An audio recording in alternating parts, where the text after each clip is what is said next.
MC를 소개를 해야겠죠. 이제 MC는 정우주 선생님이신데요. 저도 오프라인으로는 사실 오늘 처음 뵙는 거예요. 그래서 맞아요. 실제로 보니까 되게 친해 네, 보이는데? 그러니까요. 네, 저희 네. 이렇게 온라인으로는 정말 많은 시간에 이제 신뢰를 쌓아왔던 사이인데 이렇게 보니까 진짜 한 10배는 바꿔온 것 같습니다. 그래서 정우주 선생님 자기소개 부탁드립니다. 네, 안녕하세요. 저는 기본소득 전북네트워크 대표 정우주라고 합니다. 아, 반갑습니다. 전주에서 조그만 의원을 운영하는 의사이기도 하고 또 이 기본소득을 좀 많이 공부하고 싶고 더 배우고 싶은 사람이기도 합니다. 저는 뭐 한인정 선생님 말씀하신 것처럼 또 한인정 선생님 이렇게 뵙고 싶었는데 뵈니까 역시나 저도 반갑습니다. 그런데 저희가 이 기본소득 파문이라고 이름 지었는데 왜 파문이라는 이름을 지었는가요? 네, 그 파문의 사전적인 의미는 이 수면에 있는 물결이라고 하거든요. 그래서 이제 작은 변화의 이런 물결 무늬가 이렇게 하나하나씩 이렇게 생겨서 퍼지잖아요. 기본소득도 이런 작은 변화지만 그걸로부터 시작해서 어떻게 퍼져 나갈지 그것의 이제 이미지를 제대로 이제 구체적으로 만들어내는 거고요. 그래서 이제 오늘의 파문의 첫 게스트 소개가 있을 예정입니다. 오매불만 기다려왔고요. 개인적으로 되게 팬이기도 하거든요. 그래서 정우주 선생님 소개 부탁드립니다. 네, 오늘 게스트로 모신 분은 사람들과 함께 공부하고 읽으며 살아가는 분입니다. 책도 많이 쓰셨는데요. 소개를 드리자면 공부의 달인 호모 쿵푸스, 조선에서 백수로 살기, 낭송의 달인 호모 큐라스, 나의 운명 사용 설명서, 또 몸에서 자연으로, 마음에서 우주로 등등등 굉장히 많죠. 현재는 감이당과 남산강학원에서 활동하고 계십니다. 환영합니다. 고전평론가 고미숙 선생님 모시겠습니다. 안녕합니다. 안녕하세요. 정말 이제 뵙고 싶었는데 이제 초청에 응해주셔서 감사합니다. 사실 코로나19 때문에 지금 나오기 쉽지 않은 상황인 건 맞거든요. 근데 이제 어떤 마음으로 이 자리를 찾아주셨는지 제가 그 SNS를 안 해가지고 네네. 문자 몇 개 말고는 전화가 오는 게 없어요. 아. 전부 다 이제 스팸 메일, 스팸 문자, 재난 문자. 네네. 그래서 이렇게 전화 벨이 울리면 되게 신기해서 받아요. 일단 네. 신기했다. 네. 그럼 뭐 보통 무슨 이제 광고하는 이제 그게 많이 들렸는데 제 이름을 불러서 좀 놀랬죠. 그러고 나서 또 이런 기본소득 이야기를 같이 해보면 어때요? 라는 말씀을 들었을 때 어떻게 생각이 드셨는지. 아 진짜 좀 귀찮았죠. 저의 모든 이 정서의 밑바탕엔 이게 귀찮은 일인가 아닌가 항상 이렇게 이제 나누는 습관이 있는데 작년에 이제 또 이 좀 어이없는 그런 인연으로 제가 기본소득 그 잡지에 글을 쓰게 됐잖아요. 네네네. 그리고 이제 다 끝났다고 생각했는데 또 연락이 와서 그리고 인터뷰를 하자고 그러니까 난 이 기본소득 네트워크에 대해서 그 뒤에 더 뭐 제가 알고 싶다든지 그 관심을 가지지 않았는데 이런 식으로 강제로 막 그 관심을 환기하나 한편으론 그렇고 또 한편으론 호기심이 또 생기고 이런 이제 조직이 이렇게 있다는 거 저희는 공동체에서 돈의 순환에 대해서 늘 이제 실험을 하고 있는데 그리고 이제 기본소득이라는 이런 어떤 테마가 몇 년 전부터 제 귀에 들리긴 했어요. 그런데 좀 이게 막연하더라고요. 근데 우리나라에도 이런 조직이 있다니 신기한데? 그래서 어떻게 활동하지? 이게 좀 궁금한 거, 또 귀찮은가 궁금한 사이에서 막 갈등을 했었죠. 그래서 이럴 때는 그냥 하는 쪽으로 선택하자 이렇게 됐던 겁니다. 저희가 선생님을 알고자 왔는데 선생님이 사실 저희 조직을 파악하고자 오신 그럼요. 사실 지금 그럼요. 이제 제가 실상이 궁금하지 않으면 절대 안 옵니다. 호기심이 이겼네요. 네. 귀찮음을. 귀찮음을 이겼습니다. 요즘에는 좀 이런 코로나도 좀 이렇게 있고 이런 상황에서는 좀 어떻게 지내시는지 좀 궁금하네요. 근황은 어떠신지. 거의 변화가 없는데 이제 코로나 2년을 벌써 겪었잖아요. 굉장히 많은 생각을 할 수 있는 시간이었죠. 이게 전 인류적인 어떤 재난이었고 몸에 대해서 탐구할 수 있는 그리고 인간과 자연, 바이러스와의 관계라는 게 인간과 자연의 관계니까 그런 점에서는 굉장히 큰 아주 훌륭한 공부의 기회였던 것 같아요. 근데 저희는 이제 거기서 생활하는 게 읽고 쓰고 말하고 뭐 산책하고 도심에 있지만 도시적인 삶을 살고 있질 않으니까 코로나 때문에 뭐 더 많은 어떤 막 그 뭘 포기하거나 뭐 막 뭘 참아야 되거나 뭐 이런 게 별로 없다는 사실을 알게 됐어요. 그래서 도시는 이 기본적으로 사람들이 막 욕망을 교차하는 곳이구나를 새삼 알게 된 거죠. 거기에 코로나가 집중을 하잖아요.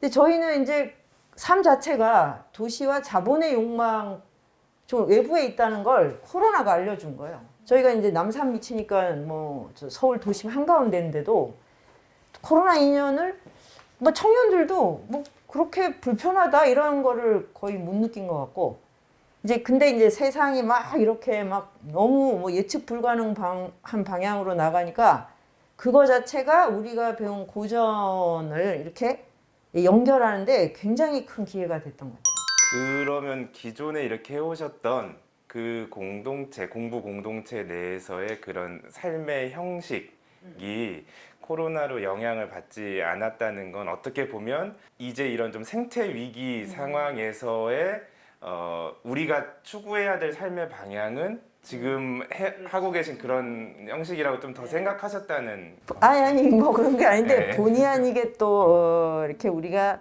대안이 됐나? 제가 20년 전에 중년 백수 돼서 이제 박사 백수 돼가지고 이렇게 중년에 백수 체험을 했잖아요. 네. 21세기 돼서 내가 백수의 원조가 됐나? 이런 뭐 본의 아니게 그냥 그런 이제 느낌 비슷한 건데, 이제 앞으로 이렇게 이제 우리가 삶의 방향을 바꿔야 돼. 이럴 때 우리가 이제 그동안 실험했던 거, 이렇게도 살아갈 수 있나라고 했던 것들이 작은 길이 될 수 있겠다 이런 느낌은 있죠. 산을 가는 걸 개인적으로 좋아하는데 이제 원래 정해진 길 말고 꼭 누군가 이렇게 가놓은 길이 있더라고요. 그래서 근데 그 길을 누군가 이미 가놨어요. 근데 우리 어쩔 수 없이 이제 이 큰 길이 막혔어. 그럼 이제 작은 길로 가야 돼. 근데 사실 그 길을 이미 걷고 계셨던 그런 느낌인데 그 지점에는 되게 좋은 벗이라는 고전이 있잖아요. 그 고전 하면 고미숙. 그래요? 고미숙 하면 고전. 과장인데. 이제 고전이 선생님의 되게 친구고 또 사실 스승이고 삶의 되게 커다란 부분인 것 같아요. 그래서 선생님이 가장 아끼는 고전? 고미숙의 원픽을 고르자면 고전을 일상적으로 공부하는 사람은 지금 읽고 있는 게 최고의 그 픽이에요. 그러니까 지금은 뭐 이제 초기 경전, 스타니파타나 뭐 이제 추계 시대 이런 이제 영성에 대한 텍스트를 보고 있으니까 이전에 뭐 동의보감, 뭐 열하일기, 뭐 인꺽정 전부 다 그런 것들이 변주가 되는 거예요. 그게 사라지고 과거가 되는 게 아니라 초기 경전 스타니파타를 읽으면 열하일기가 새롭게 또 변주되고, 카렌 암스트롱의 이제 추계 시대를 읽으면 그 안에서 동의보감이나 주역이나 뭐 이런 것들이 또 막 변주가 되는 거죠. 고전이 그럼 소비되고 딱 끝나는 게 아니라 이제 절대 계속 흘러가는 거, 공부를 흘러가. 되는 파문도 이렇게 물결이 흘러가야죠. 그게 어디서 끝나고 이렇게 되는 게 아니잖아요. 고전은 파동이다. 그리고 고전이 친구라고 했는데 또 이렇게 얘기할 수 있어요. 고전을 읽으면 친구가 생겨요. 그래서 저희가 이렇게 감리당 남산강학원이 이제 2060이 이렇게 크로스돼서 계속 같이 살면서 공부를 할 수 있는 것은 고전이라는 그 스승이 있기 때문에, 그래서 다 친구가 될 수 있는 거예요. 그러니까 내가 친구가 너무 없다 그런 분들은 고전을 읽으시면 돼요. 그러면 친구들이 생깁니다. 진짜. 연암 박지원에 대해서 이렇게 인용하거나 그의 이제 삶을 좀 풀어내시는 부분들을 보게 됐는데, 뭐 짧게나마 박지원을 좀 좋아하시는 이유를 들어볼 수 있을까요? 제가 그 한국 고전 문학으로 박사학위를 받았는데 대학원에 다닐 때는 연암에게 1도 관심이 없었어요. 이게 제도권 공부라는 게 참 신기한 거예요. 백수가 되고 이제 교수 진입 포기하고 공부 공동체를 열었을 때 이제 열하일기가 그냥 느닷없이 이제 저에게 주어졌어요. 미션으로. 그래서 만나게 됐는데 그때 이제 제 신체 조건이랑 사회적 조건이 바뀌었잖아요. 열하일기를 통으로 읽으면서 연암하고 그 뭐라고 해야 되지? 연암의 은혜를 받았다고 해야 되나? 너무 강렬한 접속이 일어난 거예요. 제가 고전평론가라고 제 스스로 이름을 바꾸고 이제 열하일기 다시 쓰기 하고 이제 이렇게 했는데, 그 이후에 이제 동의보감 만나고 뭐 주역 만나고 이제 불경을 만나면서도 연암이 퇴색하지가 않아요. 그래서 이분은 정말 너무 정말 나의 벗이자 스승이다. 늘 어쩜 이렇게 샘물처럼 계속 새로운 걸 생성시킬 수가 있지? 그 다음에 21세기가 이제 지향하는 어떤 가치, 기본소득만 있는 게 아니거든요. 그게 이제 노마디즘이라든가 뭐 이런 우리가 정말 이 자유와 행복을 위해서 이제 해야 할 새로운 비전들이 있는데, 그거를 이미 조선시대에 다 실험하고 구현했던 이 느낌, 우정과 지성의 향연. 그게 지금도 뭐 저는 늘 연암과 함께 살아가고 있는 것 같아요. 그리고 연암에 친구들이 있었던 데가 저희 가미당인 남산 밑이거든요. 그래서 이건 또 무슨, 이건 연대가, 이거 뭐지, 몇백 년 전에 여기 내가 백수였나, 여기서? 딸깔깔이었나? 이런. 그리고 정말 백수의 원조예요, 우리나라에서. 그렇죠. 예, 예. 그냥 대문호, 뭐 이렇게 얘기하면 가려지잖아요.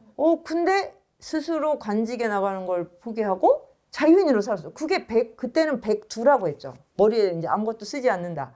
백수는 이제 손이 비었다 이런 뜻인데, 근데 그 길을 청년기에 선택해서 살았다는 거. 와, 그걸 알고 나서 너무 가깝게 느껴지는 거. 이제 그 박지원의 삶? 어떤 그런 삶과 선생님이 지금 하고 계신 그런 활동들이 지금 이 현대사회 그리고 우리가 이제는 그런 삶을 심지어 살 수도 없는 이런 환경에 놓여서 되게 미치는 영향이 되게 큰 것 같고, 그래서 이제 선생님의 책은 물론 이제 연결되어 있는 다양한 고전들을 사실 구매도 해야 되고 그래서 많이 봐야 되는 그런 시점인 것 같아요. 그럼 진짜로. 갑자기 왜 책을 광고를 왜 갑자기? 이거는 이제 선생님이 전혀 의뢰하진 않으셨고 저희 아니 자발적 근데 저는 너무 멘트. 이제 좋은 그런 책을 만나가지고 주변 친구들도 다 이렇게 좋아하더라고요. 이 지식이라는 게 혼자서 생산하지 않으신 거고. 그래서 작년에 저희 그 20대 청년들이 연암 집을 읽고 문집을 읽고 그 에세이를 쓴 청년 연암을 만나다라는 책을 냈어요. 그러니까 연암이 쓴 글을 읽고 그 당대 최고의 문장일 뿐 아니라 동아시아에서 한문으로 나온 문장 중에 최고 수준이에요. 연암은. 그런 어마어마한 대문호인데 그 글을 읽고 청년들이 우리 시대에 겪는 청년의 문제랑 결합을 해서 에세이를 썼는데 그게 이제 책으로 나온 거예요. 그게 가능한 거죠. 연암이 쓴 글을 읽고 감흥이 되는 거예요. 그래서 뭐 자기 공무원인 친구한테 이 얘기를 해주고 싶다. 연암 얘기를 들려주고 싶다. 연암이 친구들이 이제 갑자기 비명행사한 경우가 많이 있었거든요. 그러면 이제 그 소리 소문 없이 이제 목숨을 버리는 이제 그 청년들의 모습이 떠오르고 막 이런 걸 오버랩해서 청년 연합을 만나다를 좀 홍보를 해주세요.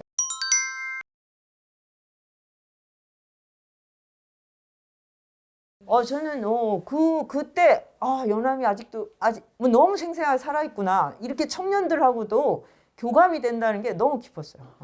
저도 이제 선생님 책을 통해서 실은 연암을 만났고 실은 연암의 글을 읽지 못했지만 선생님 통해서 만난 연암은 어쨌든 마찬가지로 저도 굉장히 흥분되게 하고 또 굉장히 이런 방향으로 살아보고 싶다라는 엄청난 자극을 주더라고요. 마음의 파문을 일으켜.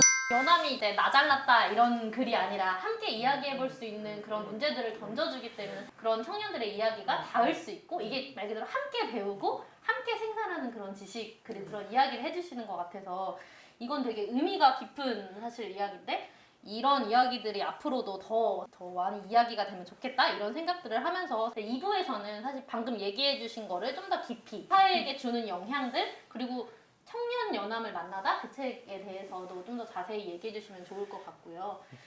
1부는 여기서 마치고 이제 2부에서 찾아뵈면 좋을 것 같습니다. 그래서 이 2부를 기대해 주시기를 바라며